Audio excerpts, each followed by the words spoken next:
I want to start going out to every single one of their clients of that developer and saying, guys, like your website sucks because this developer sucks. It takes a team of people to build a great marketing-oriented website. It's just not one person. Once you launch the new structure and the new page and the new site, make sure you monitor to make sure that, nothing is dropping off the cliff. Hey there, and welcome back to the Marketing Guides for Small Business podcast. I'm Ian Cantle from Dental Marketing Heroes and Outsource Marketing, and today I'm here with our brilliant co-hosts Ken Tucker and Paul Barthel from Changescape Web and Jeff Steck from Tylerica Marketing Systems. So let me ask you, is your website secretly sabotaging your Google rankings and ultimately your business? Most business owners never realize that the very site meant to attract and convert customers could actually be chasing them away or making it impossible for Google to find you. This topic came up because I've had business owners reach out to me thinking that their website was great, but it just needed a little bit of SEO help to help them rank a little bit better. But when in fact their website was a disaster and it was hurting their rankings and keeping qualified buyers from actually finding them online. So in this episode, we're exposing the hidden traps, the overlooked mistakes, and the technical blunders that could be holding your website back right now. We'll show you how to spot the warning signs, fix the silent killers, and finally turn your website into a sales and ranking machine it should be. So whether you're a DIYer thinking about redesign or just want more from your current website, you're in the right place. So let's dive in and bust some myths and make your website work for you, not against you. So I'm going to start with you, Mr. Ken. What are the most common website mistakes that secretly sabotage Google rankings for small businesses? Well, this is a question that I'm going to keep my answers at a pretty high level because I know we're going to kind of go deeper in as we go through. Honestly and sadly, there are a lot. One of the things I want to state from the very beginning is a pretty website does not necessarily help you rank. So just because you have a pretty website or you think your website is pretty, it may not be pretty to somebody else, for one. But the other thing is, if it's not got the right fundamental structures in place, it's probably hurting you and certainly not helping you. And so, look, every business is different. Some businesses can afford to just have a nice, pretty website. Some of them have to have a beautiful website based on the type of business that they do.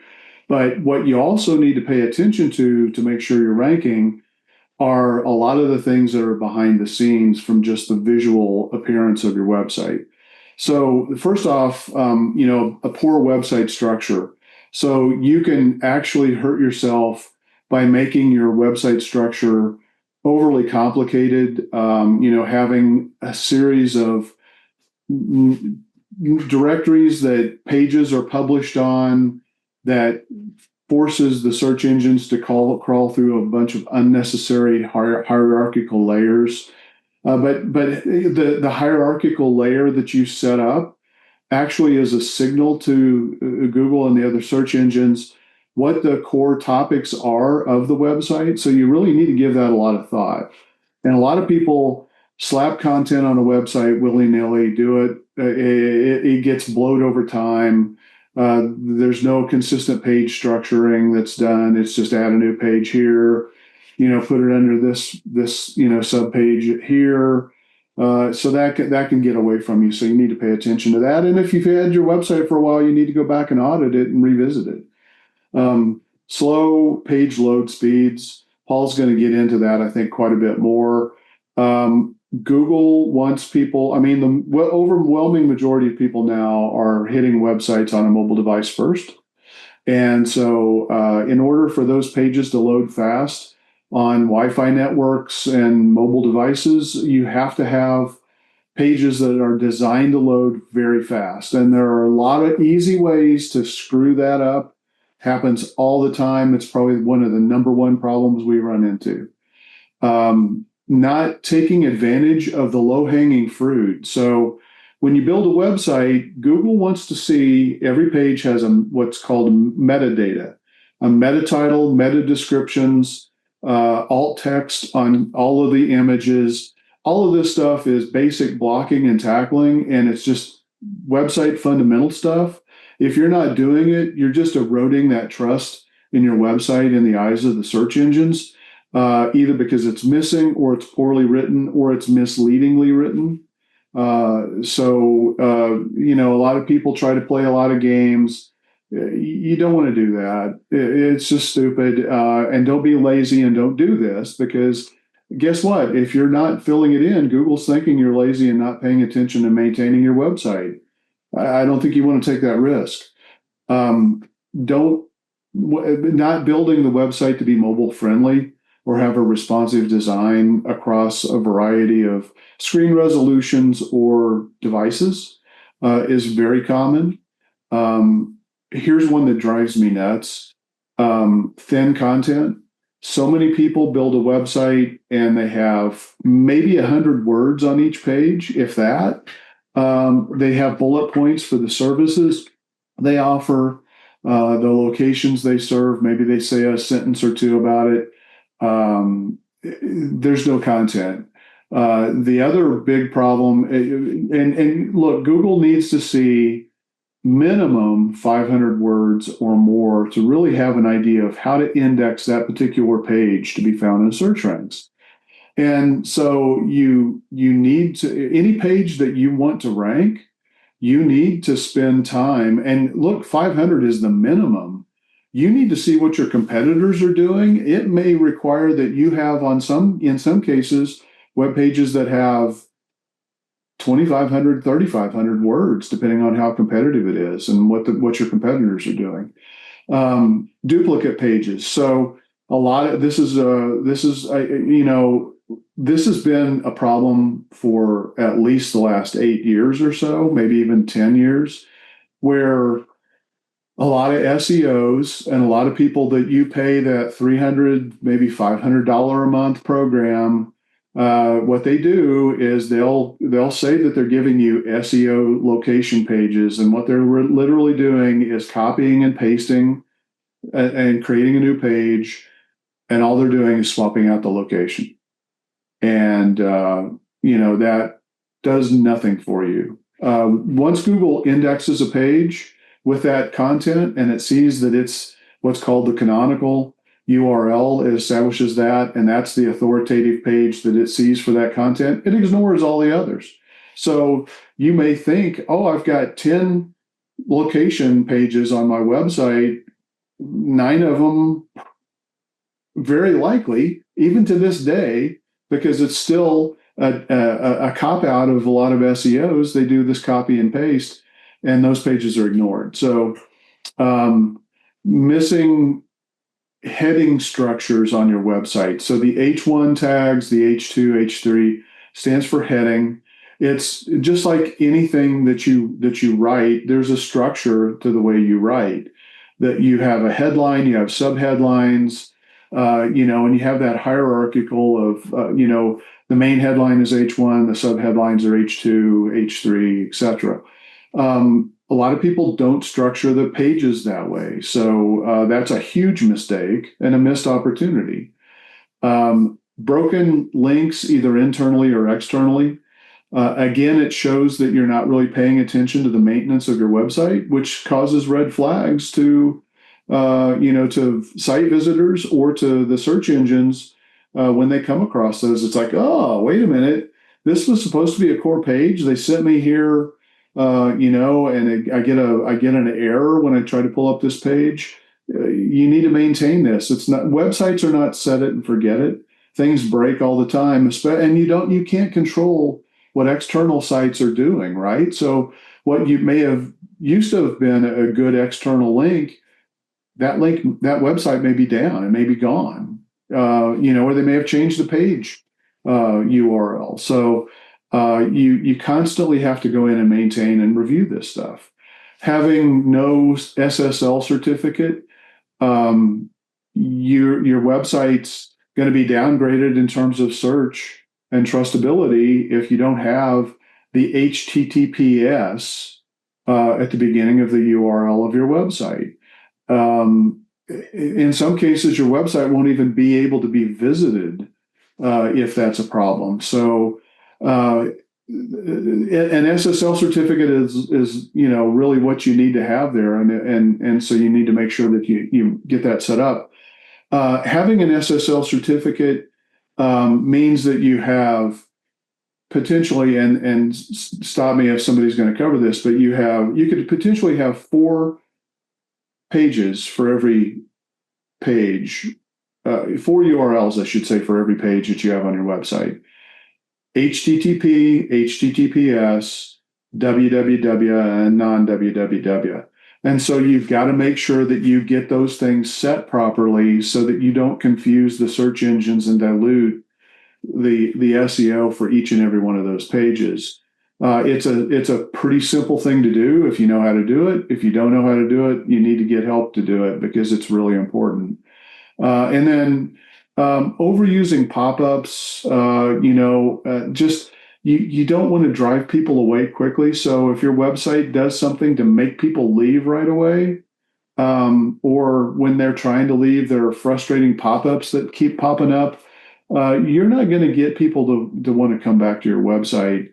There's a time and a place for pop-ups. They can be very effective, but they can also be very annoying. So you really have to look at how the website's performing. So yeah, the big thing, in terms of content too, having the homepage content in particular, if it's not clear what you do at the very beginning of your website, people are going to leave. You've got maybe a couple of seconds when somebody lands on your website for them to validate, okay, yeah, this looks like the right place. I think they may be able to help me. If they can't quickly recognize that, they're going to be like, you know what? I'm out of here. I don't know what this website is. I don't trust it. There's so many malicious, dangerous websites that are out there. So just don't even take that risk. Just be really clear in your messaging from the very beginning. State the problem that you solve and make it about the customer, not about you. Awesome. Those are some great points, Ken. It actually transitions really well into the next question, which is for Paul. Ken talked about some of the technical site health issues that can pop up, but they often fly under the radar. People often miss these. I have people reach out to me all the time where they're not sure why their SEO isn't working, and then we do a technical site audit, and these things pop up all the time. Talk about some of these issues and how they impact SEO rankings. Yeah, and a lot of these come about because people just don't know, because a lot of these things are technical in nature. Some of them aren't necessarily. But their web developers should know, right?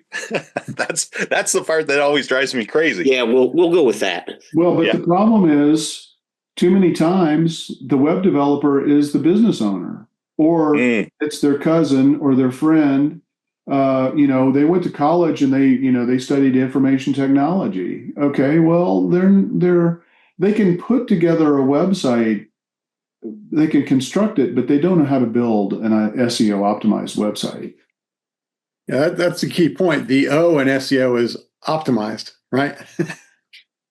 It's not just slapped together. It's optimized. So Paul, continue on, and then after you talk about this, I'm sure we'll have something to talk about further about it. But a lot of it really comes down to load time. How fast your website loads is a ranking factor. So let's start with images. You see this all the time. People take a picture with their phone or their camera, or they have a professional photographer. Not that there's anything wrong with that, but whether you do it with your phone or have a professional photographer, they're taking pictures to look really good. And they are huge file sizes. I mean, I've seen images on websites as big as 5 megabytes, which is outrageous. So you have to optimize those images. You do not need a high, people say DPI, it's really PPI, pixels per inch, but you do not need a high resolution, high pixels per inch image for your website. It just doesn't matter. it's not going to look any better unless for some reason you want people to be able to print pictures off your website. Then it would matter. Other than that, and I don't know why you want to do that anyway, but other than that, it just doesn't matter. And if you're using a small image, let's say you have 2 columns and one column's a small image, it doesn't have to be 2,400 pixels wide. Okay.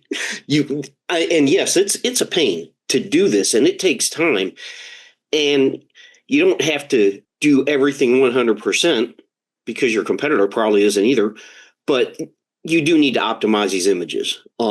And if you don't, it's going to slow down your load time, and Google's going to penalize you for that. And the other thing is something called Core Web Vitals. So I'll go into this a little bit because nobody knows what this is, I don't think. Well, not nobody, that's not fair. But so let's start with first input delay. That is the amount of time it takes for your website to load something that a user can interact with. That's the easiest way to explain that, I think. So that could be the menu system, buttons. Yeah. Yeah. So if you're doing things you shouldn't do, like loading a bunch of JavaScript, as in sliders, don't use sliders, they're bad. If you're loading a bunch of iframes, which is pulling content in externally from an external source, that all has to load before anything else loads. So the JavaScript and the iframes have to load before something that the user can interact with loads. So that's not good. Then you have largest content, well, let's call it contentful paint. This is the main content or the largest block of content, maybe a hero image, could be a large text block if that's up at the top. But whatever that largest block of content is, how long does that take to load? And this goes by because a lot of websites have hero images at the top. Nothing wrong with that. But if that hero image is 15 megabytes, that's going to kill your load time. And that goes back to image optimization. Then you have cumulative layout shift. And these are the 3 things in the Core Web Vitals. I'm sure we've all seen this. You load a website and elements or different blocks of elements, they're shifting around until the page loads. Okay. If that happens too often, that slows down your load speed, and Google doesn't like that very much either. So, and those are all technical things that need to be fixed. And as a business owner, you probably don't know how to fix them. Your web person should know how to fix them, but they probably don't. But if your website was built by them and it wasn't fixed, you need to be careful about that. They may not know what the heck they're doing. Right. Goes back to your point about, it's one thing to have your cousin's kid's friend's neighbor in a garage build a website. It's another to have a website built for serious business purposes that's optimized. I still run across this with prospects or clients who have invested fairly heavily with web developers, or it seems to pop up with I don't even know how to describe them, but like I would call them like quantity deliverers. So they deliver large quantity of clients at low cost. I don't know how else to describe it, but if the cost is too cheap, you should be asking yourself why. But when they come to me and they ask me like, hey, we're working with these guys. They built us this website 3 months ago, and our rankings have absolutely tanked. Why? And we do a quick audit. It takes probably half an hour to run the audit, 10 minutes for us to go through it, and then to show it to them. We're able to pinpoint, like, these guys do not know what they're doing. Like the site architecture, the navigation structure, the H tags, all the stuff that Ken and Paul have already talked about is crap. Like, to me, like, I want to start going out to every single one of their clients of that developer and saying, like, guys, like, your website sucks because this developer sucks. I don't do that. Maybe it's a policy we should be doing, but like, it's disingenuous to the people paying money for these websites that this stuff happens. And it really does show that there's this giant gap in the marketplace of good developers, bad developers, developers and web designers who actually know what they're doing from an SEO perspective. And just what you were talking about, Ken, where, the beauty is only skin deep. Sometimes developers can create beautiful websites, but they don't know what they're doing on the back end. So you really do need this combination of technical acuity mixed with, aesthetic ability as well. Yeah. And not to belabor the point, but it kind of goes back to the whole left brain, right brain thing, right? The creative side of the brain and the analytical engineering side of the brain are different. So if you have somebody that may be strong and creative, it may be unfair to them to expect them to be great on technical. Same thing, if you have somebody that understands all the moving parts in the technical inside and out, and may be unfair to expect them to be great with creative. So the lesson learned, the point I'm trying to make is it takes a team of people to build a great marketing-oriented website. It's just not one person. So you need to really think about, again, if you're back to that cheap, or you got one guy that does it on the side for extra money, does that one person, guy or gal, have all of the skills to do it? Probably not. I'm not saying that those people don't exist that are good at both, but they're much, much more rare. Well, and on the flip side, you've got people who hire agencies that are focused on creative and messaging. For example, and I'm going to catch flack for this probably, but a lot of StoryBrand certified guides, they focus on message to the point where they forget all of the essentials of the fundamentals of how you need to construct a website to even give yourself an opportunity to rank. Mm-hmm. And these people, sometimes people pay $5,000, $10,000, $20,000 for a website, hiring a marketing agency that usually is focused only on the creative aspect, and it's just criminal. They spend so much money, and they've got a website that literally is going to have to be blown up and rebuilt if they want to try to rank for search. It's that bad. Mm-hmm. Happens all the time. Yeah. Continue, Paul. You had some more points I think you wanted to cover. Oh, am I back? I'm back. All right. You're back.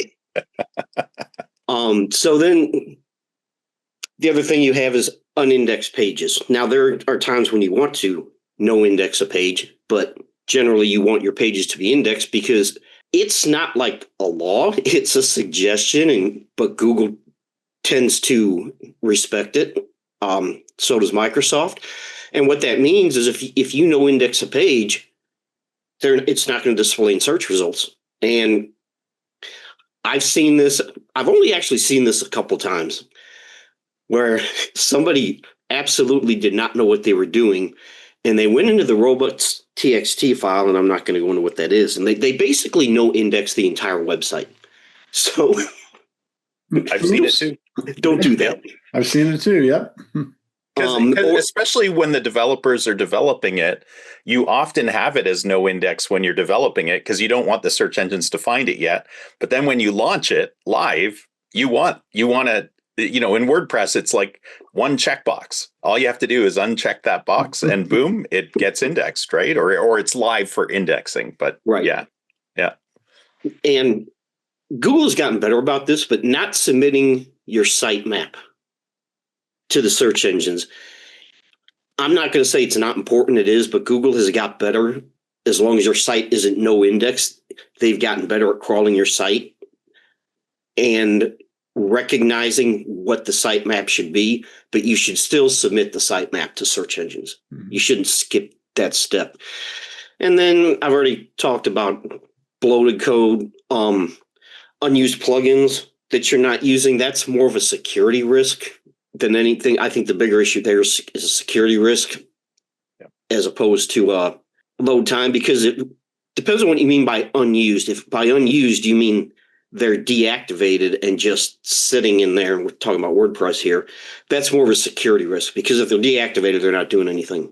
But if you don't need them, get rid of them. Redirect chains that cause redirect loops, and the redirect is when you say, okay, this is an old page, I want to redirect it to this other page. And that's okay as long as you don't overdo it. But if you redirect this page and then redirect the page it's going going to another page and you have these redirect chains, it's going to cause problems. Schema markup. I think we've touched on this, but schema markup is metadata. It's basically data about data. It helps Google understand what your website is about and what it's doing.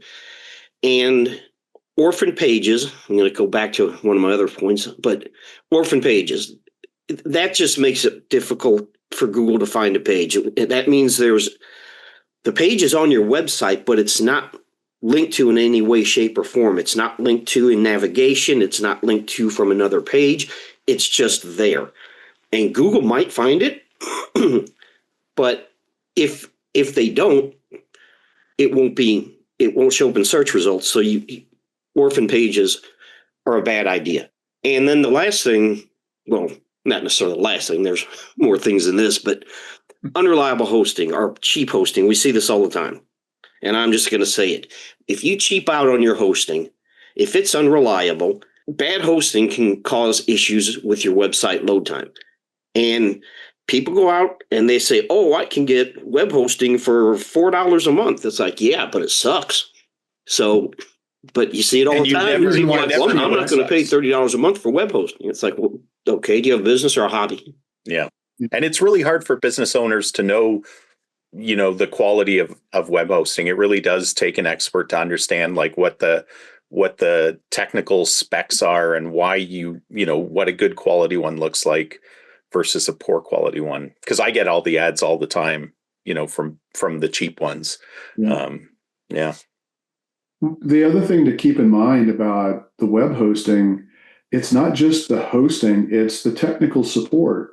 If you start to look at the costs that are associated with cheap website hosting, if you ever have a technical issue, you're going to spend hours waiting on the phone, hopping from one technician to the next, maybe because they have to escalate it to a series of people 2 or 3 deep that may take hours. And guess what? All of a sudden, you're paying more for that than you are for if you just would have bucked up and got a good quality hosting plan that has superb technical support from the get-go. Mm-hmm. Yeah, and if I could say one thing about shared hosting that I think is really important. There's shared hosting where it's shared hosting, and I'll explain it. And then there's shared hosting in the form of a virtual server. So shared hosting is what you're going to get from GoDaddy, Bluehost, any of these cheap hosting plans. And what that means is that you and 500 other websites or more are on the same server. And if they do something stupid, it could affect your website. Okay, that's shared hosting. Then you have virtual servers, which is what we have with our hosting plan. And it's shared hosting, but the only ones that can put a website on our virtual server is us. So we have complete control over it. We know what's on there. We know what's happening with the websites, and we can prevent people from doing something that's going to hurt someone else. So I think that's important to know, because when you see these $4.99 a month hosting plans, it is shared hosting. Yeah.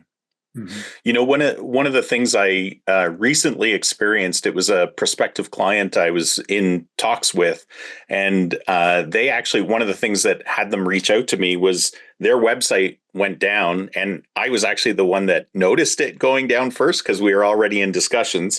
And so I let them know, and their existing, I'm not going to mention any names because I don't want lawsuits or anything, but their existing provider had a billing issue, not just with this particular client of theirs, but with thousands of clients of theirs. And not only did the website go down, it stayed down for about 10 days until the billing department could figure out, because it was this huge business, could figure out this billing issue with all of their clients until they would give the green light to get these websites back up. So not only was the website down, you have to think about the opportunity costs. Like they lost tons of business because of that, because not everybody who is searching for them would see a blank page come up, a broken website and just immediately go and make a phone call, it reflects so poorly on a business about the quality of business that you're in touch with, right? So that was just a recent experience that I came across that I was like, wow, like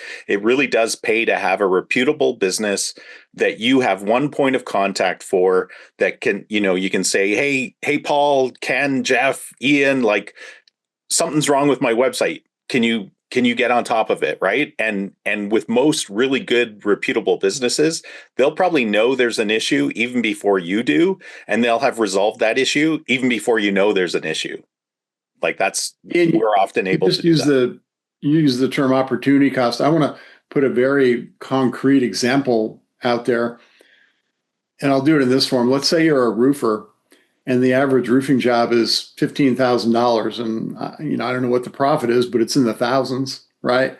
Let's say your website's down for 1 hour and you lose, because of whatever with your, hosting server or whatever, and you lose a lead that could have turned into a job.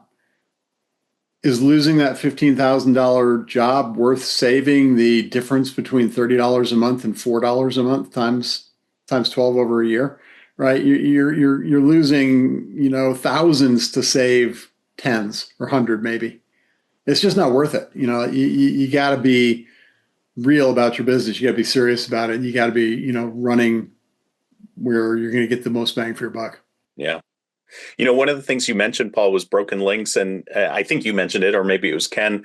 And when I'm always trying to translate the dichotomy between virtual business, your website, your online digital business, and your physical business. And I always think, like if you had a restaurant, if you had a physical location, if you had an upscale spa, like you would never let a crack in the wall go for more than, like, you would fix it immediately, right? Because it's affecting the perceived value of your service.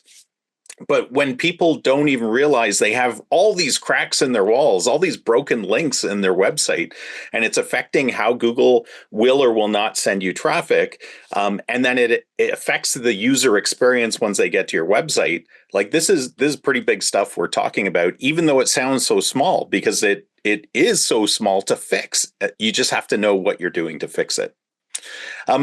Jeff, I'm going to move on to you. How does poor user experience on a website translate into lost revenue? I think and missed opportunities. I think that's a really good transition because you already started talking a little bit about that. Yeah, I think, the stuff we've been talking about with Ken and Paul taking the lead on those questions really are all factors that can come down to, or at least some of the things I talked about, poor user experience. Ultimately, think about what is the job of your website. The job of your website is to convert a visitor to the website to take the next action they need to take, whether that's dial the phone, hit the dialer on their smartphone and call you right then and there, whether it's book an appointment, whether it's submit a form for a lead magnet, whatever the call to action on the website is, that's the job of the website, is to develop that know, like, and trust to get people to take that next action to lead them toward becoming a customer of yours, right? That's pure and simple what the website's for. It's not about looking great. It's not about let me show all my friends what I got. It's to do a job to further your business goals. So what happens when somebody gets to the website and they don't find what they're looking for, or they get to the website and it's like, well, I can't tell if they even solved my problems. All they're telling me is about all the awards they won. I don't care about that yet. Or what happens when it's slow? What happens when it's not structured properly? People are going to hang around and take the time to try and figure it out. Oh, I'll just give them the benefit of the doubt. I'm sure if I spend a half hour on this website, I'm going to find what I'm looking for. No, they're going to leave. They're going to bounce in the analytics terms, and you've lost an opportunity. So you've got to really focus on all the things on the website that matter, technically, content-wise, how it's presented, the messaging, who it's geared toward. All those things have to come together to create a good user experience. And when you have a good user experience, people are going to hang on. They're going to take the actions you want them to take. They're going to become more familiar with you. They're going to develop that know, like, and trust. They're going to find the answers to their questions. When they get to the point where they care, they will see your credibility points and your social proof. But it's all about the experience. And it's so much about the experience that Google has put that in their EEAT algorithm. experience, then expertise, authority, and trust. So if you're not giving your site visitors a good experience, it's a huge missed opportunity. So, I talked about bounce rates. If people leave the website immediately, if they don't think it's for them, if they don't see what they're looking for, if they don't get drawn in, that's a missed opportunity. If they can't navigate their way around because the navigation's confusing or it's hidden or it's too difficult, that's a missed opportunity. If your calls to action are not strategically placed and very visible so that at the right time people have something they can do next, that's a missed opportunity. Forms that ask for too much information. We've seen forms that have 20 questions on them. Statistically speaking, if you ask for more than maybe 4 or 5 pieces of information, people aren't going to bother filling it out. They're going to go to one of your competitors where they don't have to give as much information.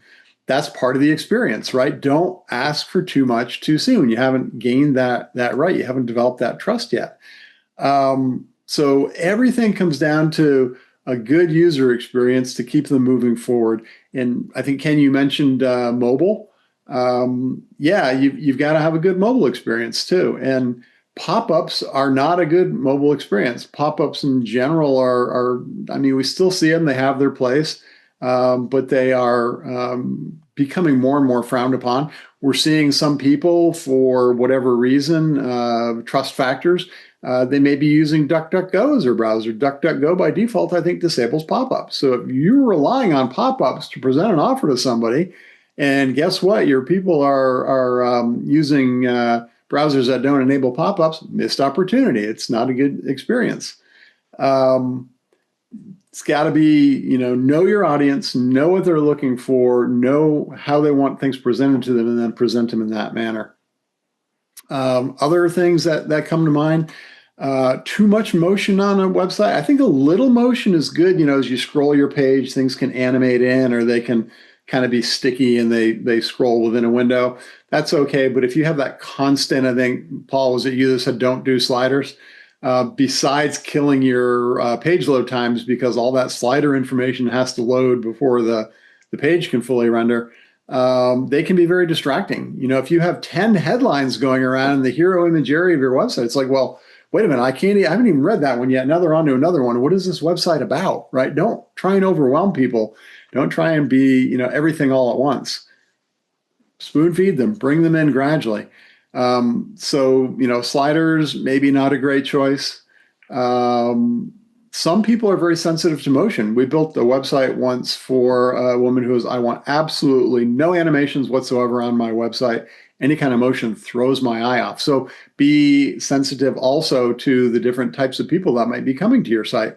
And, you don't have to dumb it down for, everything, but don't go overboard and use features just because you can use features. You may think they're cool, but they're not a great user experience. And again, user experience is what's going to keep people around and cause them to take the actions to get further and further into your site. And then make sure you're giving them what they want. They're going to want trust elements at the right point. They're going to want answers to their questions at the right point. You've got to put that stuff in there and make sure it's current, right? If it's a security badge, if it's a certification you have and it expired 3 years ago, take it off your site or go get recertified, one of the two. Just don't leave it out there, because then people are going to look at that and they'll go, well, wait a minute, they want me to trust them, but the stuff they're saying they have, they don't have, right? If you're, got cherry picking reviews, I think in the past we've talked about getting reviews and how to use reviews. It's a big no-no to cherry pick reviews, right? If your average review rating on Google is 3.9, don't show 10 5-star reviews and make people think you're a nothing but 5-star review site. Be honest, be real. Create the trust, and sometimes a little bit of negative factors can create more trust than something that seems too good to be true. And again, make sure you're giving the visitors what they want. Address their questions, give them the content, and do it in a way that differentiates you from the other competitors that are out there. When you do that, your engagement factors on your website, your lower bounce rates, your longer engagement time, which are things that Google and other search engines measure, they will then factor into the experience, authority, expertise, authority, and trust, that whole algorithm that then you get rewarded by higher rankings or more frequent shows, or now in the age of AI, more frequent appearances in the AI results. There's not an easy shortcut. And if anyone tells you there's an easy shortcut, then you really got to seriously ask, well, why? And in the thousands or millions of competitors I have out there, why is that easy shortcut going to work tomorrow? It's about consistency, doing the right things, and just keeping at it, and always, always, always keep your visitors to your site in mind, keep them engaged, give them a good experience. I love what you were saying there, Jeff, because hang on one sec, Paul. This might go along with what you're about to say too. I just like how it's come up a few times through, it's kind of a thread that's running through, but we haven't really talked about it. And that's how your website should not be a reflection of your desires. It should be a reflection of what your ideal customers and clients and patients are looking for. And I think Absolutely. That's come through pretty clearly. But I just wanted to call it out because I have seen it where a business owner has such strong opinions and desires of what their website should look like. It actually goes against what their ideal client or patient or customer is looking for. And I think that's where, having a trusted advisor can be super, super helpful. There's a joke that comes to mind. It's like after you've been talking for a few minutes, you go, yeah, but enough about me. Let's talk about you. What do you think of me? That's right. Yeah. You don't want to be that guy. Sure. Yeah. And what were you going to say, Paul? Yeah, what I was going to say is we've been talking about this stuff, and it's a lot of this stuff is unseen, other than a website that takes 5 minutes to load. A lot of this stuff is you just don't see it. And going back to Jeff's roofing example, think of it like this. You have a roofer come out and they replace your roof, but they don't put the underlayment down. Hey, the shingles look great, but your roof's going to leak like a sieve. Yeah. Yeah. Or another analogy that came to mind when you were saying that, Paul, is it's like you might look great on the outside. Your body might look great, but you might have a disease going through you. And this is a little bit like an underlying issue with your body that you don't know about, right? But the symptoms are, I'm not showing up in Google rankings. People aren't actually, when they do get to my website, they're not actually converting, these are some symptoms of the issue that you might be dealing with. Ken, when businesses do a website redesign, or it could just be a migration, what actions commonly sabotage search rankings? Yeah. Again, we see so many of this all the time. For example, if you're taking the time to redesign your website, it could be because you've changed what you do in your business. So you may be adding or changing pages that have been around for a very long time. If you change the URL and you don't map it properly using a 301 redirect, you're losing the SEO that page built up. And you're likely to cause 404 errors, which are really bad because that means that the page is broken or that link is broken. It happens all the time.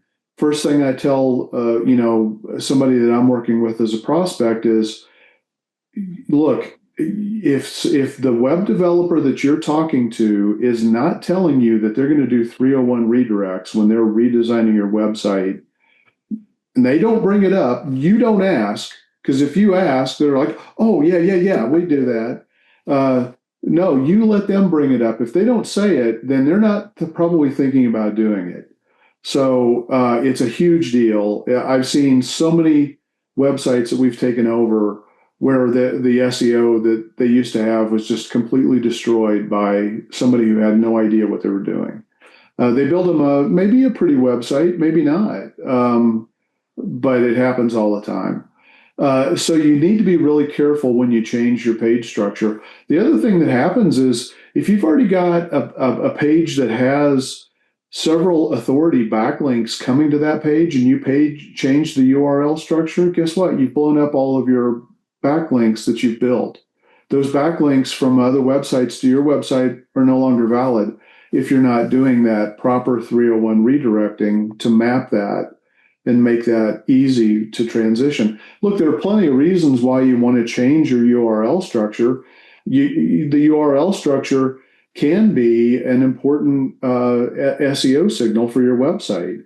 The words that you use in your URL, the layering of how many navigational hops you have to go through from a hierarchical perspective. Think of it as slashes. How many slashes do you have in that URL structure? You want to clean that stuff up and get that stuff properly organized. So there's valid reasons why to do it, but just make sure you don't blow up something. And then once you launch the new structure and the new page and the new site, make sure you monitor to make sure that, nothing is dropping off the cliff. There's a point of grace where you probably can go in and fix these things. Everybody's going to miss a couple of things here or there, especially if it's a website that has a lot of pages.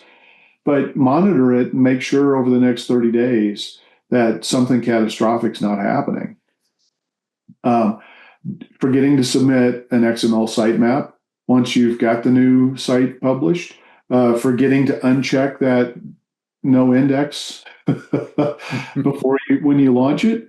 Unfortunately, it's a common problem. I mean, I've been doing this for 20 years. I've probably seen that happen half a dozen to a dozen times. It's rare, but it's not unheard of. Forgetting to create really key essential pages of your website. A lot of times people are like, oh, let's just combine pages. We want to simplify a website. We want to make it look pretty because there are a lot of people who push pretty. You know what? Even more so today with AI-driven SEO and the answer engine optimization, you need more content than ever, and it needs to be at an atomic level. Anything that you want to have rank, you need to have content for. Every core keyword concept needs to have a page or a set of pages that are designed to help that page rank. So don't just take, it's like, oh, I want a pretty website. I got tired of people telling me, well, we don't want to look at a 25-page website. We want a 5-page website. So we just bulletized all of our services. Okay, great. You just screwed your SEO.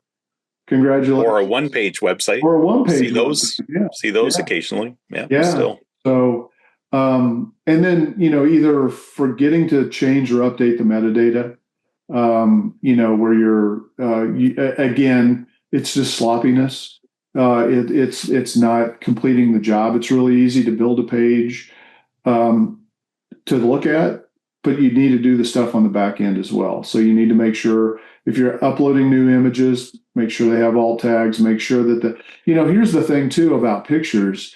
If, there are a lot of websites that have website compression utilities, so they'll take pictures and they'll automatically reduce them. But guess what? If you put a 12 megabyte image on there before the compression is going to still compress it, and it's still going to become a very large file. These things can't work magic. You need to right size your images before you put them on your website so that the utilities to compress those can actually be effective. Otherwise, they may have done their job, but it's not effective. So can I jump in with one thing on images? Yeah. This is something that we see a lot. People think, oh, I want my website to load fast, so I'm going to give you original images typically. But I've seen it with people picking their own stock images too. So they give you the small versions. And that's great. I think, Paul, you talked about pixels per inch. So if you've got a 200 pixel by 200 pixel image, and it's going to take up a couple inches square on the website, and then you try and make it the hero image, it's just not going to work. It's going to the website software will do its job and it will expand it out and make it fit the space, but it's going to be so pixelated and blurry, it's going to look terrible. So there's a balance, and this is where working with a web designer that really knows what they're doing and what they need where can come into play. And some of those image optimizers that you mentioned, Ken, are great, and they help with that. But again, if you give them, I had a client actually give me a 20 megabyte image for the website the other day. I'm like, no, we're not going to use that. Yeah. But I would rather have, speaking as, business that gets involved with web design, I would rather have the high resolution image because we can pull it into Photoshop or Illustrator, whatever we're going to do it in, and shrink it down. But if you give a too small, too low quality image, it's really hard to blow it up and make it look good, like virtually impossible. Well, So, yeah, that's a great find point. someone who knows what they're doing. Yeah, and moving forward, I mean, a lot of businesses, rightfully so, want to go in and maintain their website. They want to update content on their website. But again, when it comes to images, you need to know what the hell you're doing, or you're going to screw up a well-optimized website faster than you can blink an eye, just because you want to go in and you want to make those updates. Change one image, and all of a sudden the page load times go to crap. Yeah. Images are the hardest, trickiest thing for most people to wrap their heads around. They just, it's like they just don't understand the implications of this. And if they do kind of get it and believe that you're saying how important it is, they have no idea how to fix it. So, yeah. Well, you have file size and resolution and pixels per inch, and they're not independent of one another. That's what makes it so complicated. Right. All those things are interrelated. And your media library on your website is not a substitute for Dropbox. Well, and I think part of the confusion too comes from the ubiquity of doing social media posts straight from your phone, right? Where your iPhone may be taking a 15, 20 megabyte file or photo, but when you're using the app that actually does the posting as well, it's doing all the optimization. It's taking a large photo and converting it into an optimized photo for that platform. And I think people forget that it's a much more complex process when you're building a website, right? You're not taking it straight from your phone and using a software that interpolates it for you or whatever. But yeah. I think this moves nicely into the next question for Jeff. What role do outdated SEO practices like keyword stuffing or buying links play in sabotaging rankings for today? Yeah, I think there's some debate. Even Google will tell you things like, "Oh, toxic backlinks don't matter." Toxic backlinks being a link to your site from a site you really don't want to link from, and some of the so-called black hat. If you're buying backlinks for $5 for 1,000, you're not getting good ones. But I think Google has kind of caught on, and they maybe are just ignoring them now. But there was a period where they were penalizing for them. But the flip side is they're not helping you either, right?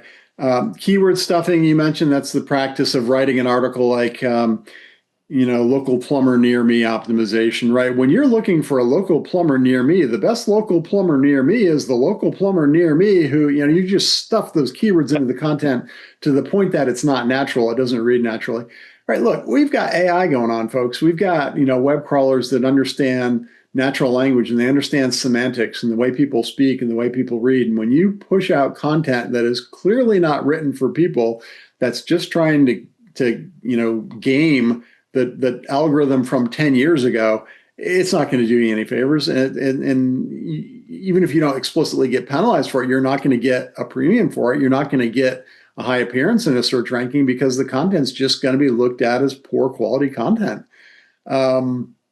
So if it's poor quality, if it's unnatural, if it's saying the same thing as everyone else says, this is one of the dangers of AI.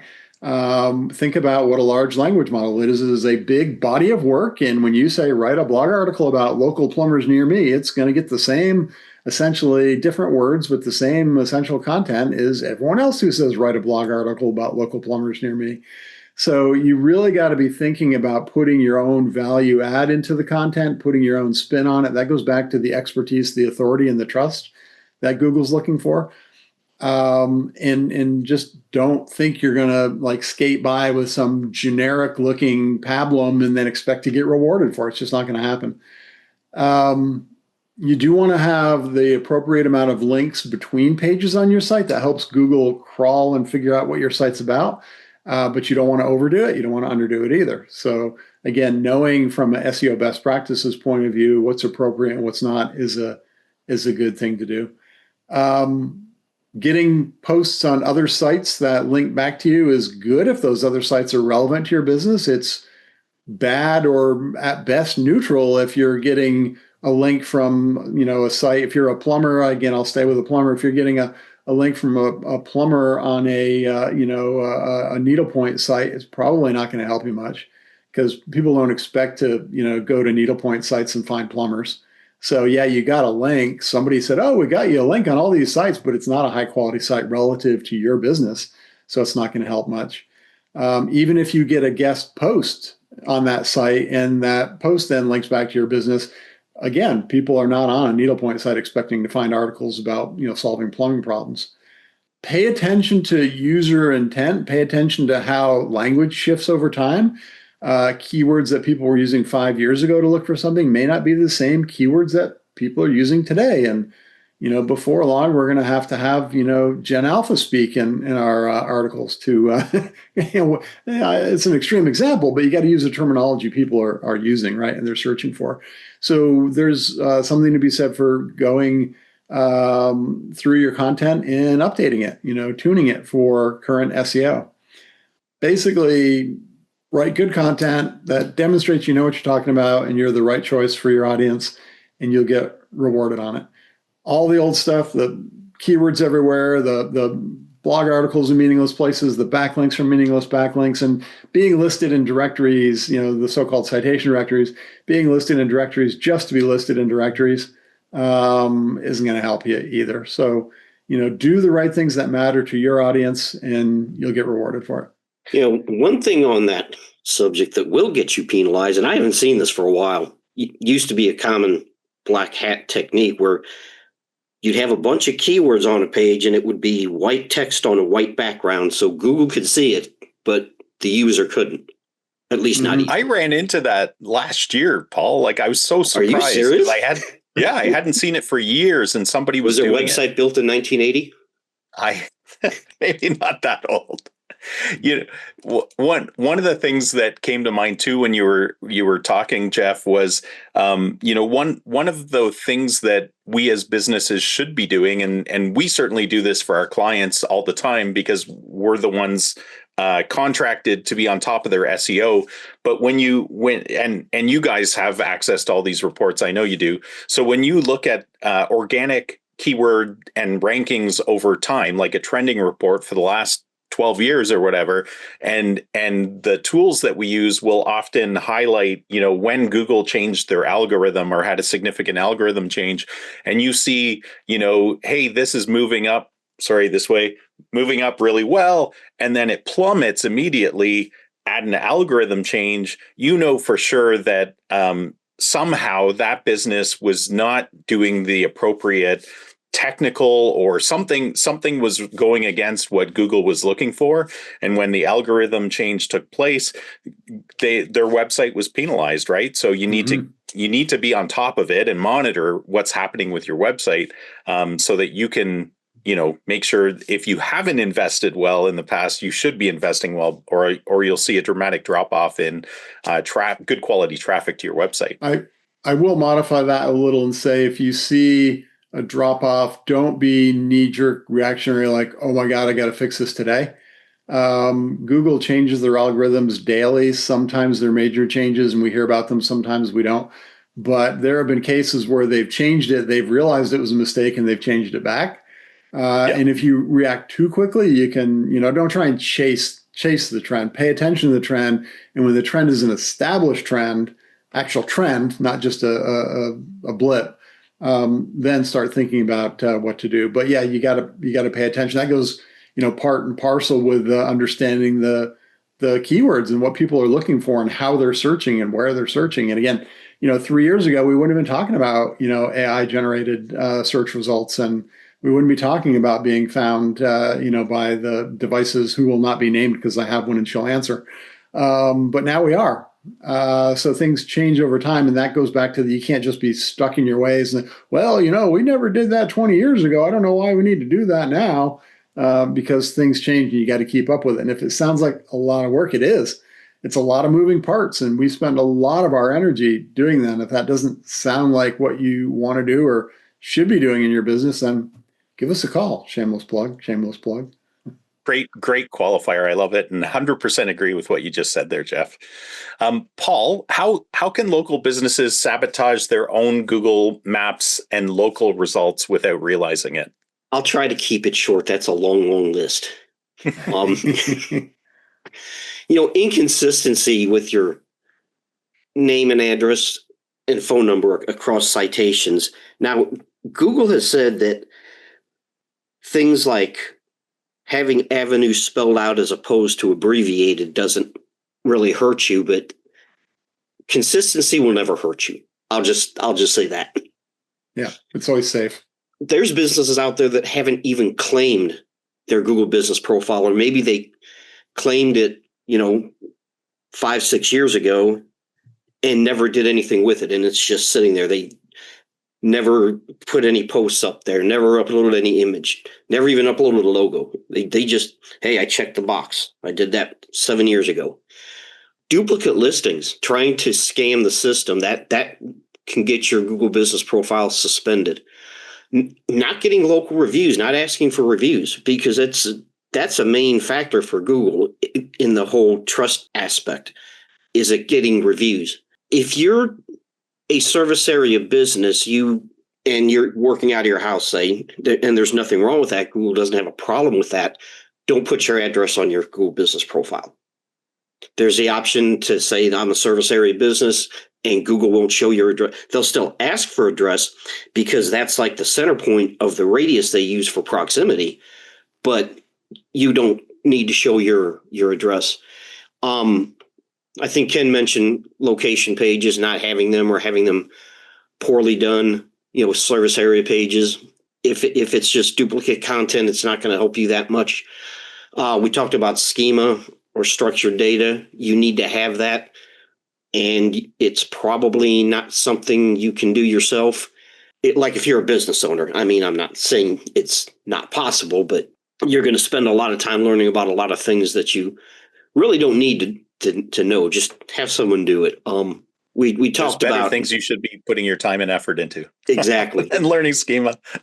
And although there's nothing wrong with using stock photos that are not copyrighted, you can do that. But if you have real pictures of your business, of work that you've done, that's always better. Mm-hmm. A big one is your business hours not being up to date. If I drive across town to a restaurant and they're not open, I'm going to be pissed. And I'm probably not going back. This happened a lot after. This happened a lot after COVID, right? Where times were changing and not all places were open at the same time that they had put on their Google business profile. Yeah. And if you're using call tracking numbers, make sure they work. Yeah. I don't know if you guys see this all the time, but I certainly do. When we're hired to do local SEO and we get into a client's Google business profile, we often find, even if they've hired past marketers to do this stuff, I don't know why, but primary categories chosen wrong or secondary categories not chosen, services not built out, products not built out.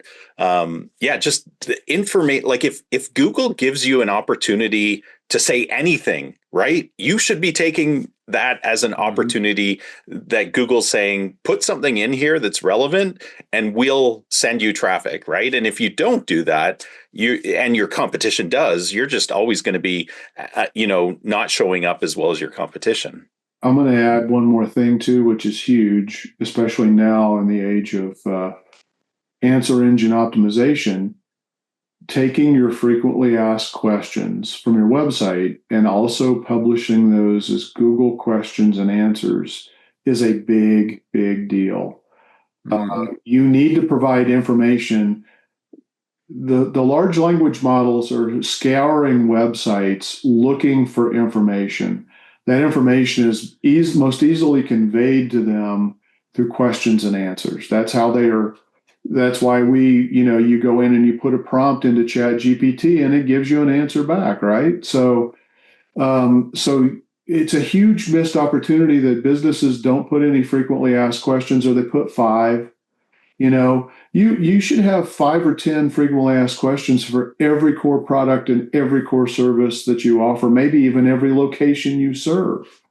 Hey guys, I know I gave you guys a whole bunch of other questions that I wanted to cover, but I think we've maxed out our time today, so I might have to do this as a secondary podcast sometime. And in fact, during this discussion, I was writing down a couple other topics we might want to cover in the future. Anything you want to make sure? Some last words from each of you, if you have them. I'll just say this, your website is your 24/7, 365 salesperson. If nobody finds that salesperson to talk to, it's doing you no good. So you need to think, as Paul said earlier, do you have a business or do you have a hobby? If you have a business, spending quality time and effort and money and attention to build a search optimized, conversion optimized website is absolutely critical. If you see $300 website SEO programs run, if that's what they're pushing, you're going to get you may get a little bit of SEO, but it's going to be very small and probably fairly inconsequential in terms of helping your business. One thing I'd add is, and I noticed this the other day, there's a lot of platforms out there that allow you to schedule questions and answers to be published to your Google business profile. And now Google has mentioned or hinted at that they're going to not allow that anymore, or they may not allow that in the future. Now, I don't know if they're doing that because they're saying, hey, this is so important to us and how we rank businesses that we're not going to allow people to schedule this out. They're going to have to go in, log into their Google business profile and do it, or if they just don't want people doing it. But I think the Q&As are very important. They're extremely important. Yeah, especially in the era of AI optimization. Hey, my parting thought will be, if it sound, we don't want to scare you away, but if it sounds like there's a lot of moving parts and it's complicated and it takes a lot to wrap your head around, a lot of effort. Yeah, it is. It does. If it was easy, everyone would be at the top. But that doesn't mean it's impossible either. Either with some self-study, some knowledge acquisition, some coaching, or by finding somebody who knows what they're doing, being the key to help you with it. It's doable. It's in reach for everybody. Can I add one last cautionary point? Yes. So if you build your website with AI tools, and you don't go in and do anything else, you just use an AI generated website, you are probably invisible to a lot of the search engines because they write code in such a way that it's not crawlable and indexable and understandable. And so it will be ignored. So if you're building an AI generated website, yeah, boom, quick, fantastic. Woo, maybe even pretty. Woo, all right. Guess what? It's probably invisible. Julia McCoy, somebody that I know we all follow a lot, she actually did a video about this just a couple of days ago. It's a huge deal. A lot of people are thinking, I don't need to hire a web developer. I can just push a button now and have my website generated by AI and I'm all good. It's like, yeah, you can get a website that way. Do you want to be found or not? Mm-hmm. Yeah. Yeah, and you'll get pictures with a person with 3 hands and another one floating in midair. Yeah. Or coming out of a happens all the time. Yeah. It's getting a bit better. I would just close with, don't ignore your golden goose. Like you guys have talked about how important the website is. We find with the clients that we work with, if you get your website built properly, if you focus on SEO over time, your organic traffic will actually become your highest converting form of new leads for your business. And so don't ignore that. You have to invest wisely. But don't ignore that. Pay attention to it. And it will pay huge dividends for you and your business. And there will be sunshine and daffodils for you. So, all right. Rainbows and unicorns. Rainbows and unicorns. All right. So let me close up, guys. If you enjoyed today's episode, please subscribe. Please leave us a review. Please smash that subscribe button. Share it with everybody you know, even people with bad websites, especially with people with bad websites. Just let it be a subtle hint to them that they need to fix something in order to unlock their growth potential. And until next time, folks, keep calm and market on.